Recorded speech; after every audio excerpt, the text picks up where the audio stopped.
प्रिय धम्म यात्री और मित्रों, धम्म जर्नी डायरीज में आपका स्वागत है।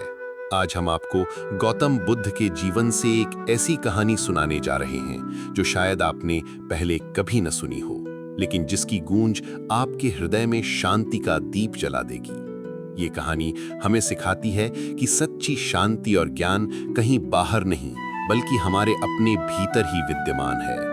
एक बार की बात है, तथागत बुद्ध अपने शिष्यों के साथ एक घने जंगल से गुजर रहे थे। गर्मी अपने चरम पर थी और सभी को बहुत प्यास लगी थी। आनंद, बुद्ध के परम शिष्य, बोले, भगवान, हमें जल की अत्यंत आवश्यकता है। क्या मैं आपके लिए जल का प्रबंध करूं? बुद्ध ने मुस्कुराते हुए कहा, आनंद, कुछ दूर आगे एक छोटा सरोवर है, तुम वहां से जल ले आओ। आनंद और कुछ भिक्षु उस दिशा में चल पड़े।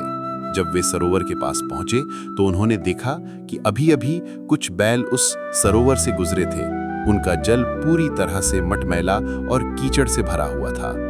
आनंद निराश हो गए और लौटकर बुद्ध के पास आए।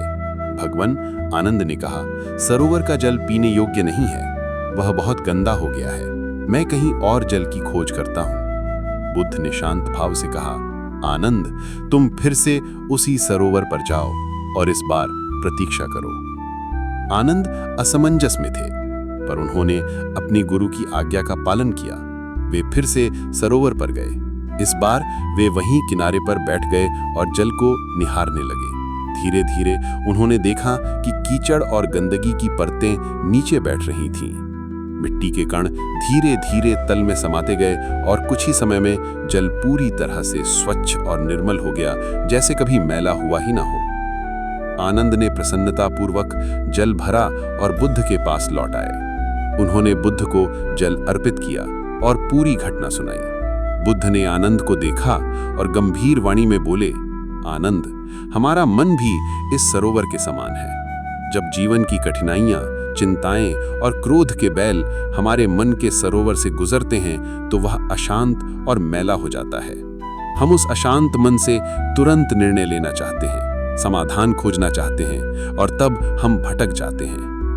लेकिन यदि हम धैर्य रखें, यदि हम शांत होकर बैठें और अपने मन को स्थिर होने का अवसर दें, तो धीरे धीरे सारी अशांति, सारे भ्रम और सारी नकारात्मकता अपने आप शांत हो जाती है। ठीक वैसे ही जैसे सरोवर का मैला जल बिना किसी बाहरी हस्तक्षेप के निर्मल हो गया। उस निर्मलता में ही हमें स्पष्टता और प्रज्ञा का दर्शन होता है। तो ये कहानी हमें क्या सिखाती है? ये कहानी हमें सिखाती है कि जीवन की दौड़ भाग में जब मन अशांत हो तो तुरंत प्रतिक्रिया न दें।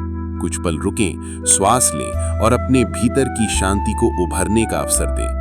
ध्यान और मौन की शक्ति से हम अपने मन के सरोवर को पुनः निर्मल कर सकते हैं और जीवन के सत्य को अधिक स्पष्टता से देख सकते हैं। तो मित्रों, अगली बार जब आप अशांत महसूस करें तो याद रखें, प्रज्ञा का सरोवर आपके भीतर ही है। उसे शांत होने का अवसर दें। आपके धम्म यात्रा पर टीम धम्म जर्नी डायरीज।